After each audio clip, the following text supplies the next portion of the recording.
Hello everyone.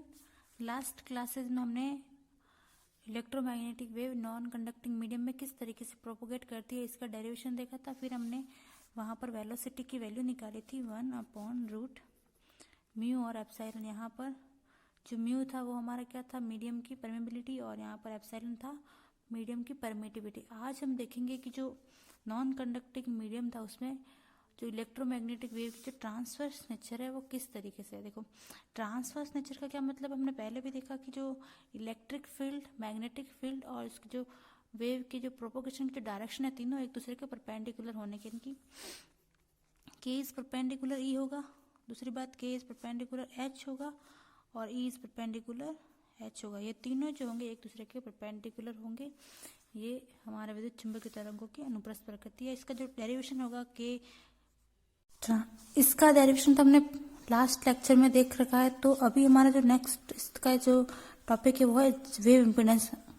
Wave impedance इसकी wave impedance का जो फॉर्मूला होता है वो क्या था, E/H। अब यहाँ पर जब ट्रांसवर्स नेचर निकाला था हमने तो वहां पर एक फॉर्मूला था K cross E is equal to mu omega H। यहाँ से हम H की वैल्यू फाइंड कर देंगे तो यहाँ पे क्या हो जाएगा 1/म्यू ओमेगा K क्रॉस E। वापस यहाँ पर हम K की वैल्यू पुट कर देंगे तो म्यू ओमेगा, यहाँ पे क्या था 2 K इज इक्वल टू होता है ओमेगा/V और एन कैप। तो यहाँ पे हो जाएगा एन कैप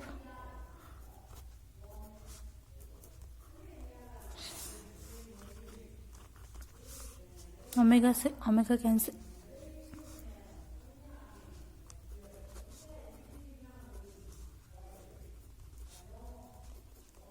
सॉरी, ये हो जाएगा। अब हमें अभी v की वैल्यू क्या थी, वही देखा हमने 1/रूट म्यू एप्सिलॉन। यहाँ से हम v की वैल्यू पुट कर देंगे यहाँ पे तो क्या हो जाएगा z is equal to root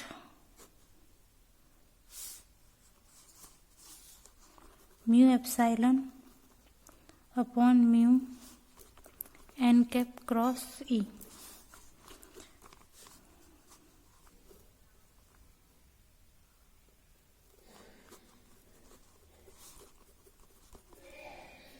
ये हो जाएगा यहाँ पे।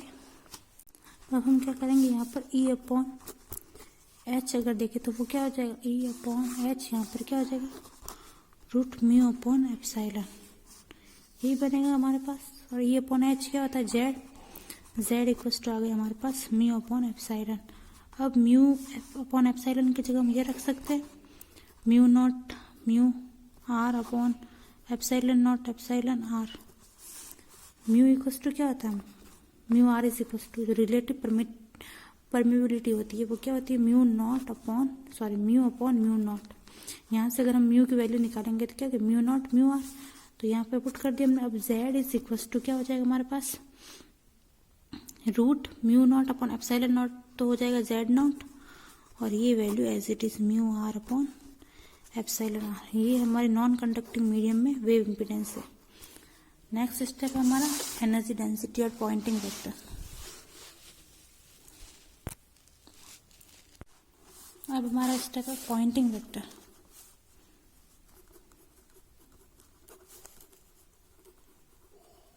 पॉइंटिंग वेक्टर का फॉर्मूला क्या था हमारे पास S इज इक्वल टू क्या था E क्रॉस H। यहाँ पर H की वैल्यू रख देंगे,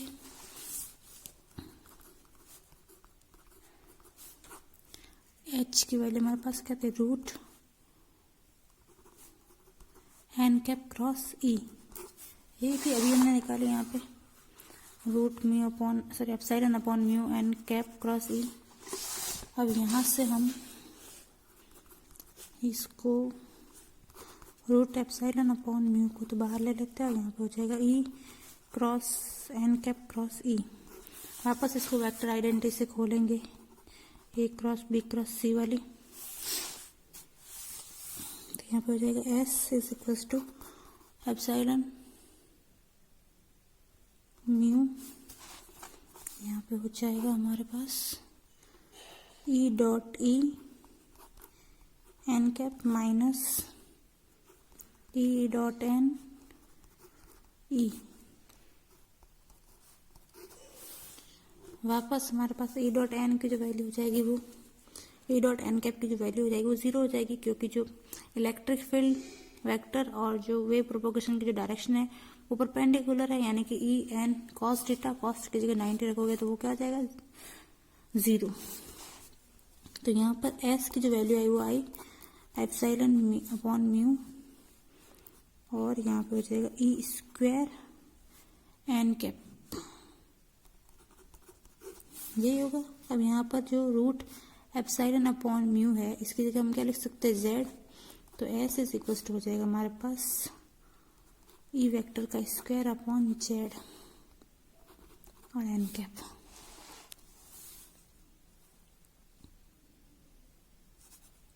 ठीक है, ये हो गया हमारे पास पॉइंटिंग वेक्टर। नेक्स्ट हमारे पास इसकी जो एनर्जी होगी, एनर्जी डेंसिटी वो निकालते हैं। तो देखो यू ई का फॉर्मूला क्या था हमारे पास 1/2 एप्सिलॉन ई का स्क्वायर। इलेक्ट्रिक फील्ड के लिए जो एनर्जी थी, एनर्जी डेंसिटी, उसकी वैल्यू यही थी, और जो मैग्नेटिक फील्ड के लिए था उसकी वैल्यू क्या थी म्यू एच स्क्वायर। इसको दे देते इक्वेशन सेकेंड, और इन दोनों को जब डिवाइड करेगा हम mu E upon mu M, तो वो क्या हो जाएगा एप्सिलॉन ई का स्क्वायर अपॉन म्यू एच का स्क्वायर। ठीक है, तो यहाँ पर हम इसको mu E upon mu M को क्या लिख सकते हैं epsilon upon mu as it is रख लेते हैं, और ई अपॉन एच की जगह हो जाएगा हमारा जेड स्क्वायर, यही बनेगा। अब यहाँ पर एप्सिलॉन अपॉन म्यू और जेड स्क्वायर है, उसकी जगह हम वैल्यू पुट कर देते जेड की, तो जेड की वैल्यू क्या थी हमारे पास mu upon epsilon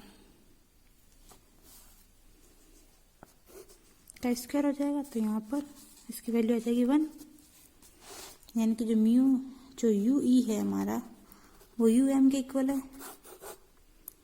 electric field की एनर्जी डेंसिटी थी वो मैग्नेटिक फील्ड की जो एनर्जी डेंसिटी है उसके इक्वल है। अब टोटल एनर्जी हमारे पास क्या हो जाएगी यहाँ पे U इज इक्वल टू होता है U E plus U M. जो इलेक्ट्रोमैग्नेटिक वेव है हमारी उसकी जो टोटल एनर्जी डेंसिटी होगी वो इन दोनों के एडिशन के इक्वल होगी। तो यहाँ पर हम U E plus U E, तो ये क्या हो जाएगा U is equal to 2 UE। तो यहाँ पर यू ई की अगर वैल्यू पुट करें तो एप्सिलॉन ई की स्क्वायर, ये बनेगी हमारे पास एनर्जी डेंसिटी की वैल्यू। अब अगर इसके हम एवरेज वैल्यू निकाले यू एवरेज, तो वो क्या हो जाएगा एप्सिलॉन ई का एवरेज, ई स्क्वायर का एवरेज। अब वापस एप्सिलॉन और ई की वैल्यू क्या होती है ई नॉट ई की पावर आयोटा के dot R minus omega T, इसका स्क्वायर और इस पूरे का स्क्वायर है एवरेज।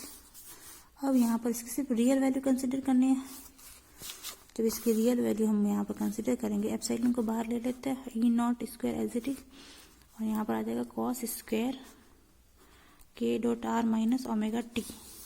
अगर मैं इसको omega T minus K dot R लिखूँ तो भी लिख सकते, क्योंकि कॉस माइनस थीटा क्या होता है कॉस थीटा ही होता है। तो यहाँ पे एप्सिलॉन और E naught square as it is, cos square theta की जो एवरेज वैल्यू होती है वो होती है हाफ। तो यहाँ पे आ जाएगा हाफ, ये हो गया हाफ एप्सिलॉन ई नॉट का स्क्वायर। ये जो वैल्यू है हमारे पास वो एनर्जी डेंसिटी की एवरेज वैल्यू है। अभी जो नेक्स्ट टॉपिक हमारा वो है electromagnetic wave in conducting medium, EM waves in conducting medium.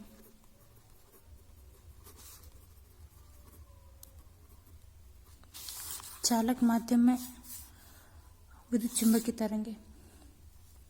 जैसे हमने अचालक माध्यम में विद्युत चुंबकीय तरंगे देखी, वैसे वैसे हम अब चालक माध्यम में विद्युत चुंबकीय तरंगे देखे। तो जब हमने नॉन कंडक्टिंग मीडियम में EM वेव का डायरेक्शन देखा था तो हमने मैक्सवेल की जो चारों इक्वेशन थी वो लिखी थी। अब यहाँ पर भी हम मैक्सवेल की चारों इक्वेशन को यूज में लेना। तो मैक्सवेल की जो इक्वेशन थी वो क्या थी del dot D is equal to rho del dot B is equal to 0 और एक थी del cross E is equal to minus del B upon del T, या फिर इसको लिख सकते हैं minus mu del H upon del T. Fourth equation थी हमारे पास del cross H is equal to J plus del D upon del T. वहाँ पर नॉन कंडक्टिंग मीडियम में हमारा रॉ 0 था, यहाँ पर भी कंडक्टिंग मीडियम में हमारा रॉ है वो 0 ही होगा, लेकिन यहाँ पे जो सिग्मा जे की जो वैल्यू है वो 0 नहीं होगी। जे हमारा क्या होता है, करंट डेंसिटी, उसका फॉर्मूला होता है सिग्मा ई। तो कंडक्टिंग मीडियम के लिए जो कंडक्टिविटी जो होती है वो उसकी कुछ ना कुछ तो वैल्यू होगी, तो यहाँ पर जो सिग्मा है वो 0 नहीं होगा। अगर सिग्मा 0 नहीं है तो यहाँ पर जो जे की वैल्यू है वो 0 नहीं होगी। तो यहाँ पर अब ये जो इक्वेशन है वो चारों इक्वेशन ये बनी। अब जैसे हमने यहाँ पर ये जो रॉ है वो 0 हो जाएगा। यहाँ पे जैसे हमने नॉन कंडक्टिंग जब मीडियम देखा था तो वहाँ पे इस इक्वेशन नंबर 3 का हमने क्या कहता कर लिया था और इक्वेशन नंबर 4 का भी कर लिया। तो यहाँ पर एज इट इज हम इक्वेशन नंबर 3 का कर लेंगे और उसको सॉल्व करेंगे। तो समीकरण 3 का कर लेने पर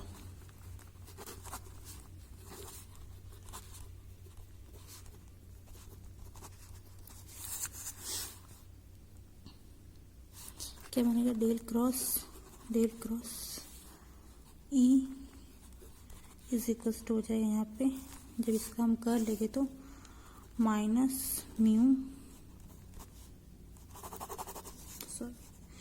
यहाँ पे हो जाएगा माइनस एज इट इज। तो यहाँ पे डेल अपॉन डेल टी को बाहर रख देते हैं, minus mu del upon del T, और यहाँ पर हो जाएगा डेल क्रॉस एच। अब यहाँ पर हम डेल क्रॉस एच की वैल्यू पुट कर देंगे और यहाँ पर वो वाले वेक्टर आइडेंटिटी लगा के इसको सॉल्व करेंगे। तो यहाँ पे वेक्टर आइडेंटिटी लगेगी तो डेल डॉट ई माइनस हो जाएगा यहाँ पे डेल डॉट डेल, और यहाँ पे हो जाएगा E is equal to minus mu del upon del T, और यहाँ पे हो जाएगा sigma E plus del D upon del T. यही बनेगा। जे की जगह मैंने लिखते हैं sigma E plus del D upon del T. अब वापस यहाँ पर जो डेल डॉट ई है उसकी वैल्यू 0 हो जाएगी, क्योंकि डेल डॉट डी अगर 0 है तो डेल डॉट ई हमारा 0 हो जाएगा।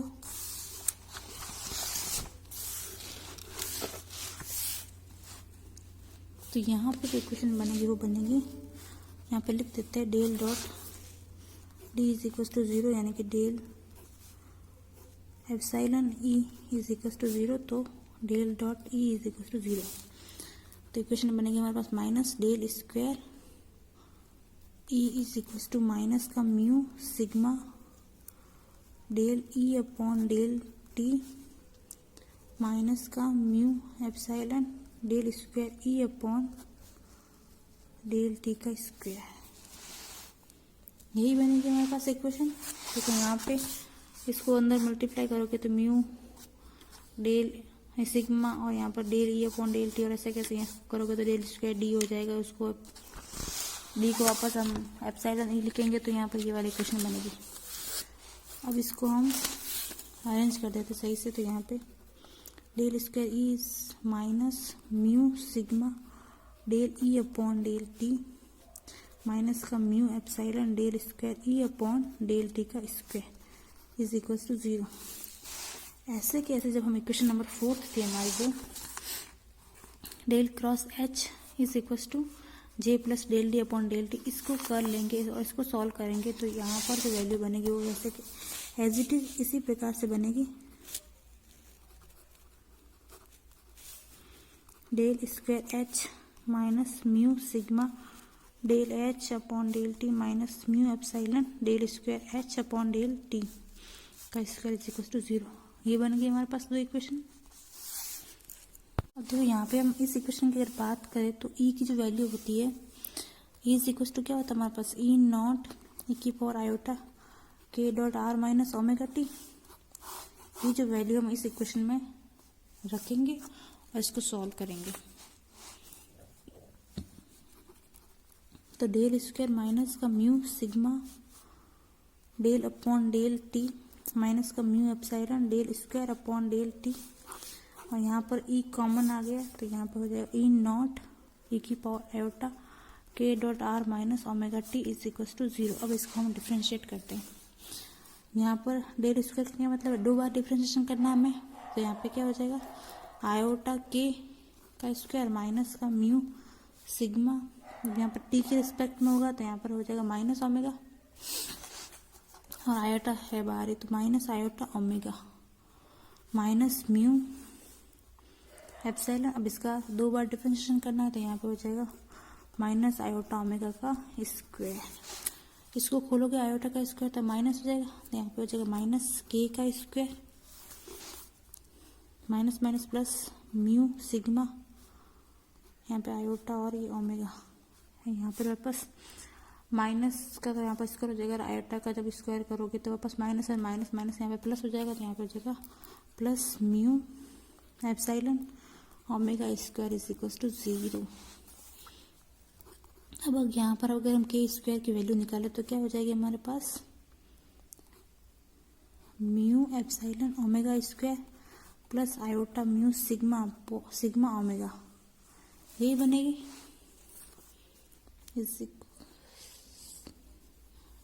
यहाँ पर अब हम कॉमन ले लेते हैं के स्क्वायर, और यहाँ पर ये पूरी टर्म अगर कॉमन ले तो हमारे पास क्या रहेगा यहाँ पे 1 plus iota mu sigma omega upon mu epsilon omega square, यानी कि जो के स्क्वायर की वैल्यू हो जाएगी mu epsilon omega square plus mu sigma cancel, और अब यहाँ पे हो जाएगा iota sigma upon epsilon omega. ये हमारी एक नेक्स्ट इक्वेशन आ गई। अब यहाँ पे देखो जो के की वैल्यू क्या आ रही है, रियल प्लस इमेजिनरी दोनों वैल्यू आई, तो यानी कि इसको कंपेयर करके अगर लिखना चाहे तो के की वैल्यू क्या आएगी अल्फा प्लस आयोटा बीटा। इसको हम इस तरीके से लिख सकते हैं अल्फा प्लस आयोटा बीटा। ये जो हमारी जो कॉम्प्लेक्स क्वांटिटी है, तो यहाँ पर अगर मैं के स्क्वायर निकालूं तो क्या होगा alpha square plus minus beta square, और यहाँ पर प्लस 2 आयोटा अल्फा बीटा। इसको हम दे देते इक्वेशन नेक्स्ट। अब ये जो इक्वेशन है हमारी, इसको इक्वेशन नाम से देते ए और ये बी। ए और बी को अगर हम कंपेयर करें, सॉरी ये वाली यहाँ पर अगर कंपेयर करें तो के स्क्वायर इज इक्वल टू के स्क्वायर, यहाँ पर अल्फा स्क्वायर की जगह क्या आ जाएगा mu epsilon omega square. Real quantity यहाँ पे क्या देखो alpha square minus beta square, और यहाँ पर रियल क्वांटिटी क्या है एप्सिलॉन म्यू और ओमेगा का स्क्वायर। तो यहाँ पर इस इक्वेशन ए और इक्वेशन बी को अगर कंपेयर करें तो यहाँ पर alpha square minus beta square is equal to आ जाएगा mu epsilon omega square as it is. यहाँ पर 2 आयोटा अल्फा बीटा है, यानी कि इमेजिनरी वैल्यू, यहाँ पे इमेजिनरी वैल्यू क्या है आयोटा म्यू सिग्मा ओमेगा, तो यहाँ से वैल्यू आ जाएगी 2 अल्फा बीटा की, वो आएगी म्यू सिग्मा ओमेगा। ये हमारे पास वैल्यू आ गई 2।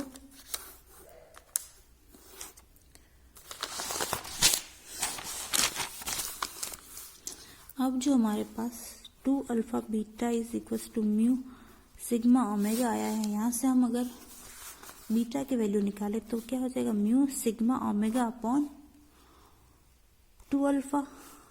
ये वाली वैल्यू अब हम यहाँ पर रख देते हैं alpha square minus beta square is equal to क्या था यहाँ पे म्यू एप्सिलॉन ओमेगा स्क्वायर, यहाँ पर हम बीटा स्क्वायर की वैल्यू पुट करेंगे तो ये बन जाएगा alpha square minus mu sigma omega upon 2 alpha का square is equal to mu epsilon omega square. अब पूरे इसको सॉल्व करोगे तो हमारे पास क्या बनेगी इक्वेशन 2 का स्क्वायर 4 और यहाँ पर अल्फा स्क्वायर, यहाँ पर हो जाएगा अल्फा 4 अल्फा की power 4 minus mu square sigma square omega square is equal to mu epsilon omega square, और यहाँ पे हो जाएगा 4 अल्फा स्क्वायर। ये बनेगा। अब इसको थोड़ा अरेंज करके लिखे तो 4 अल्फा का और 4 minus mu epsilon omega square 4 को आगे लिख देते 4 अल्फा स्क्वायर, और यहाँ पर हो जाएगा minus mu square sigma square omega square, ये इक्वेशन बनी। अब यहाँ पर हम इसको अगर सॉल्व करें, अल्फा स्क्वायर को हम टी माने और यहाँ पर हो जाएगा 4t स्क्वायर। इसको अगर सॉल्व करेंगे तो अल्फा स्क्वायर की वैल्यू आएगी, वो क्या आएगी, इसको सॉल्व करेंगे तो अल्फा स्क्वायर की वैल्यू क्या आ जाएगी, माइनस का b plus minus B square minus 4ac/2a। इसे सॉल्व करेंगे। अब यहाँ पर alpha square is equals to 4 mu epsilon omega square plus minus, यहाँ पर हम कॉमन ले लेते हैं, म्यू स्क्वायर एप्सिलॉन स्क्वायर और ओमेगा स्क्वायर को अगर कॉमन ले तो यहाँ पे बनेगा म्यू एप्सिलॉन ओमेगा का स्क्वायर और अंदर रहेगा हमारे पास और 4 भी बाहर आ जाएगा, तो 1 प्लस ये तो बाहर गया, म्यू स्क्वायर भी बाहर गया, यहाँ पे रहेगा sigma square omega upon epsilon का स्क्वायर और ओमेगा का स्क्वायर, अपॉन में हमारा चल रहा है 8। यहाँ पर 4 कॉमन आके यहाँ तो कट जाएगा, तो यहाँ पे तो देखो क्या बनेगा,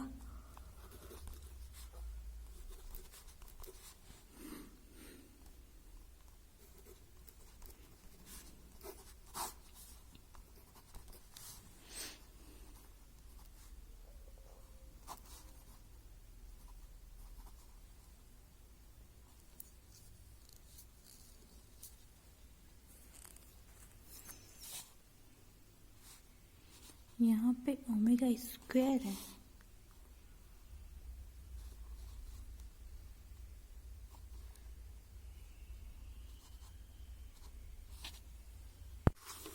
यहाँ पे म्यू स्क्वायर यानी को ओमेगा की पावर 4 है ना, इसको बाहर ले तो ओमेगा स्क्वायर बना, तो यहाँ पर भी हमारे पास क्या रहेगा,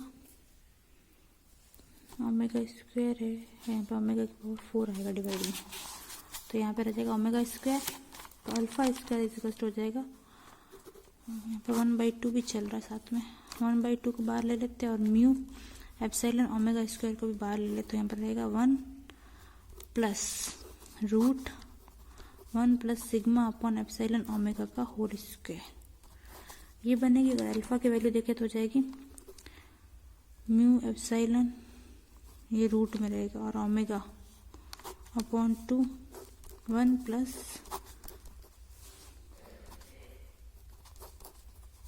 इसकी पावर हो जाएगी हाफ, और एज इट इज बीटा की वैल्यू आ जाएगी omega root mu epsilon upon 2 और यहाँ पे हो जाएगा 1 प्लस माइनस हो जाएगा यहाँ पे root 1 plus sigma upon epsilon omega का स्क्वायर माइनस 1 की पावर हाफ, एज ये हमारा अल्फा और बीटा की वैल्यू आ गई। अब हमारे पास जो ई की जो वैल्यू होती है वो क्या होती है, E is equals to E not E की पावर आयोटा के dot R minus omega T. यहाँ पर अगर हम के की वैल्यू पुट करें तो यहाँ पे हो जाएगा हमारे पास alpha plus iota beta minus omega T.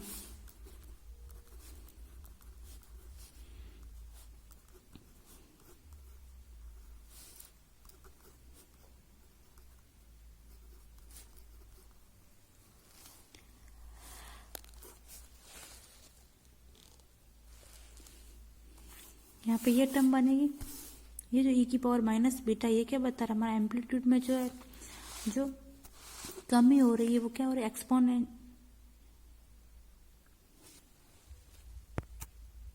यहाँ पे जो ये टर्म है वो हमारे अवमंदन, मतलब यहाँ पर जो बीटा है वो एब्जॉर्प्शन कोफिशिएंट को बता रहा है, अवशोषण गुणांक को, और एक इसका मेजरमेंट करता है जो इलेक्ट्रोमैग्नेटिक वेव हमारी जब कंडक्टिंग मीडियम में जाती है तो उसके एम्पलीट्यूड में जो कमी होती है उसको मेजर करती है, यानी कि जो अवमंदन होता है, इसमें अटेन्यूएशन होता है, यहाँ पे उसका मेजरमेंट होता है।